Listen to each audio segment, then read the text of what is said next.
Morning! So, we're in Diggle, although you might notice only I am here. In fact, Jo is here. She's just got some things she's got to do before we go, so I thought I'd get the recording done before we get off, just so that there isn't too much distraction as we start to move. We have a bunch of locks to do today, starting over there, from Diggle down to... Well, actually, we're not entirely sure where. We're going to try and get to the service point about, I think it's 9 locks down. We're going to get at least that far. What we're trying to do right now is really just reposition into a location where we can get a coal delivery tomorrow. So, not much of a cruise, but a few locks. Sadly, we are leaving the Diggle chippy. The Diggle chippy is highly recommended. We really, really enjoyed it. Unfortunately, it only opened Wednesday, Thursday, Friday, so we actually only got to go the once. But if you're in Diggle on a Wednesday and Thursday, Friday, as you might be, make sure you stop by Diggle Chippy, because they were brilliant, and the food was really good. Yeah, Diggle's a really nice little town. We walked in, took a look around. There's not really much there. It's sort of just on the edge of the canal. But there's like a CrossFit and gym and everything near here, and there's a post office and a bunch of little, sort of local businesses and everything. And we went to the news agents and used the post office. And quite a pleasant little place, with the exception of the fact that this morning, right here where we are, in front of that boat, is directly beside somebody's band practicing area, and those people are apparently extremely keen on some sort of death metal meets punk sound. I wouldn't necessarily call it music, but certainly sound. I think it had its place. It was around the time Iggy Pop was sort of young, but anyway, good for what ails you if you're not trying to wake, stay asleep. If you want to stay awake for a long period of the day, have them playing nearby. You will not fall asleep. Also, train over there. Right. George has apparently decided to meet a large black dog and also take a moment to make himself more comfortable, so I'm going to have to get off and go do that. So, few locks, then stopping. We might have to go a little farther forward because we're looking for a place where we can get a large truck and actually deliver coal onto the boat. So, probably not the most exciting move, but going to be fun anyway. Also, beautiful weather today.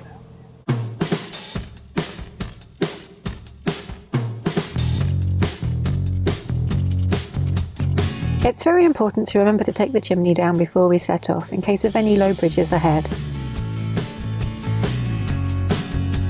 These moorings are great, apart from when it's band practice, of course, and there's a lovely huge green space for George to chase his ball on. There's also a cafe over by the locks, although obviously it's not operating as normal at the moment. We're now leaving the highest stretch of canal in the country. We're currently 645 feet above sea level, so it's all downhill from here. If you've seen our last vlog of our trip through the Standage Tunnel, you'll know that only 3 boats a week can make the trip in each direction, so this canal's even quieter than it usually is. We can see ahead down the locks, and so we know there's no boats coming up. It makes sense for me to walk ahead and prepare the next one as Michael drops the boat in this one. He waits for me to get into position before he opens the paddle, so that the water flowing out of the top lock can be used to fill the next one, rather than it running around the bywash. There doesn't appear to be any water shortages at the moment, but it's always good to be mindful of these things. He then jumps back on the boat for the descent, and once the next lock is full and open, I can walk back to open the gate and let him out. We find this to be the most efficient way to go down a flight of locks, assuming the locks are all close together, that is. Having walkie-talkies really helps too, as once the boat's dropped out of sight, Michael can't see where I am. I remember when we came up this flight in 2019, enjoying all the great views, and I loved the fact that there's a footpath on both sides of the canal. And there's the cafe. No queue for ice cream today.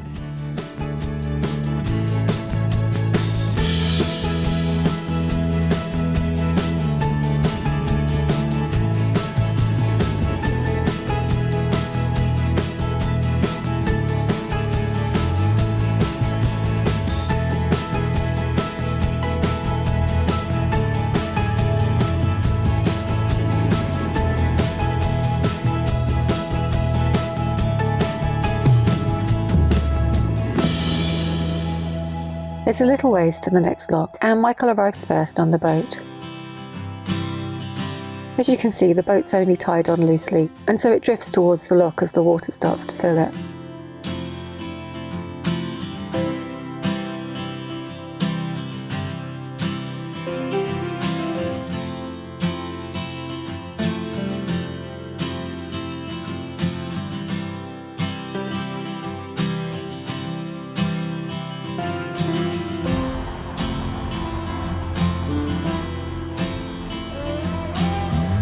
We can see the next lock from here, so I walk ahead to get it ready. We've opened the locks together again, but there's still some water flowing down the bywash. I love how many different designs there are for these things. Here there's a metal grate to prevent any debris flowing down and causing a blockage.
I'm not sure what's being built here, but I guess whatever it is will somewhat spoil the views.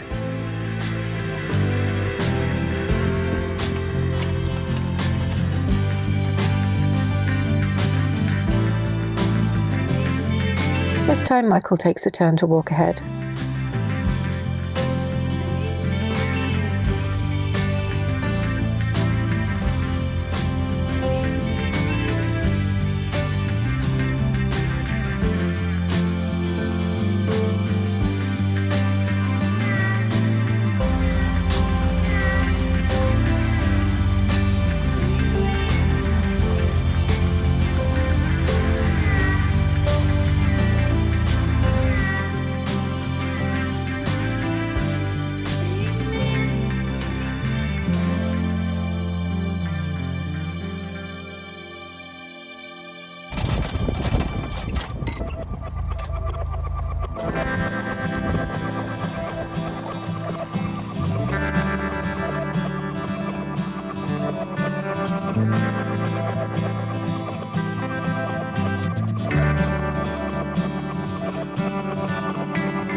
At this lock we get some help from a gongoozler who swings the gate open to let the boat out. Michael then has to get off the boat to wind the paddle down, but there's this very handy stairway which is much safer than climbing out of the lock chamber up a ladder.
Welcome to Dobcross. Dobcross. Wool Road Boaters Facilities. The sign's directly across from us. Yeah, we're right beside the Wool Road Transshipment. Actually, I'm not sure what that's. Transshipment Warehouse. That's it. Wool Road Transshipment Warehouse. Where apparently wool arrived on the road from wherever wool comes from. The mills, probably. Oh no, to the mills. I don't know. Yeah. Yeah, it's hard to say. Did they offload wool to transship to the mills to be turned into wool? Well, no. Well, yes, Cloth. the linen cloth, that sort of thing. Or did they offload products made of wool, you know, and like bring coal and pick up stuff to take back? I don't know. That does look like a mill over there.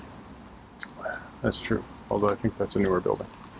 Lord knows somebody other than me will know. My arm is dying, so we need to talk fairly quickly. Take a break and come back. Break and come back. Okay. So that was an absolutely lovely cruise down 9 locks. Yeah. It's just gorgeous up here, and it felt like It's gorgeous up here, and oh my God, the weather has Oh yeah. has The just sunshine. decided to be beautiful today. Which always lifts the mood. Yeah. But yeah, I felt a bit sad coming down off the hills because it's just nice being up in the hills, like in the Pennines, because of the views, and it's just. The English Himalayas. And yeah, that's the highest we're going to be like forever on the boat probably. Yeah. Now it's Yeah. all downhill from here. Yeah. Highest, deepest, and longest, and you know, yeah, literally all downhill, all the way to Lincoln. Then we start going up a hill again. But yeah, this is. Oh, need to take a break. All right, 3, 2. But yeah, definitely, I love this canal. Like, I really love this canal. Yeah. And I love the fact that it's so quiet. I mean, we're on like other boaters. I like meeting other boaters, but we haven't seen someone on the move since Slough. Yeah. Apart from that boat going the other way, Yeah, the one boat that was coming down. waiting to go through the tunnel.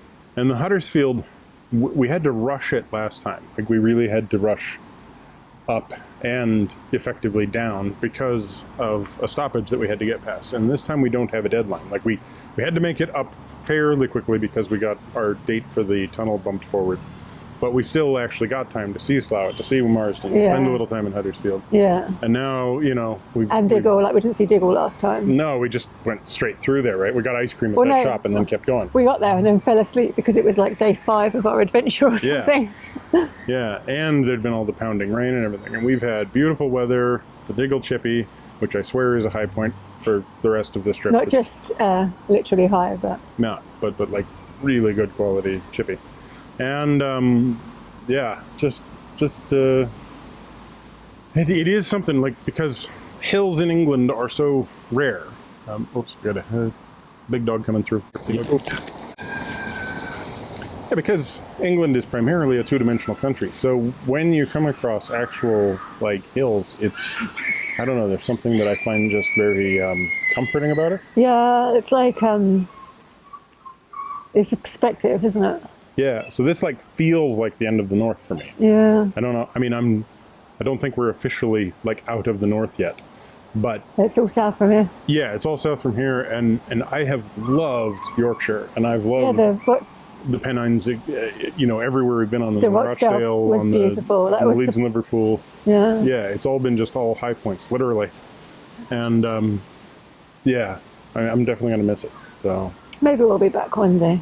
yeah, I'm sure somehow we'll visit by train, we'll visit by all that sort of stuff. We'll figure out a way. But yeah, we've been up here for a while. It's good to finally sort of be like finishing it, but at the same time, it is sort of sad to see it gone. So we've moored Whoops, here. sorry, arm. 3, 2, 1. Yeah, so the reason we stopped here, because it probably would have been nicer to actually go to Uppermill, but we're hopefully getting a delivery of coal tomorrow, and we're right by a car park, so this seems like a sensible place Yeah. to get the coal. There's a fairly major road that comes through here. Then there's an area that was, you know, like definitely a large enough turn in and everything to get a truck down here. So dealing with the coal will be a quick and easy process. Although the guy at the Huddersfield, was it Able Fuels over in Huddersfield, the guy we talked to said that they don't normally do single day things. He's just doing it to arrange for us so we could spend the whole day waiting. which is fine. Like, no problem. Yeah. At least we're not having to book ahead or anything. Yeah, we'll just see what happens when we phone up tomorrow. It's just bad timing because he was away, and For then an extra day. and then it was the weekend. So, but hopefully it'll work out. Yeah. But I think this afternoon we might go to Upper Mill for a walk because it's such a glorious day. Yeah. And it was My arm raining. has to come down again. Yeah, so my arm's given out. Joe is now the camera person. Yeah, it's been absolutely beautiful. I'm like so in love with this place. We are going to take a walk over to Upper Mill later, although I'm guessing that the bakery that we found last time is probably closed right now. It's Sunday. Yeah, but still looking forward to visiting it again. And yeah, hopefully the weather holds because it's been absolutely gorgeous.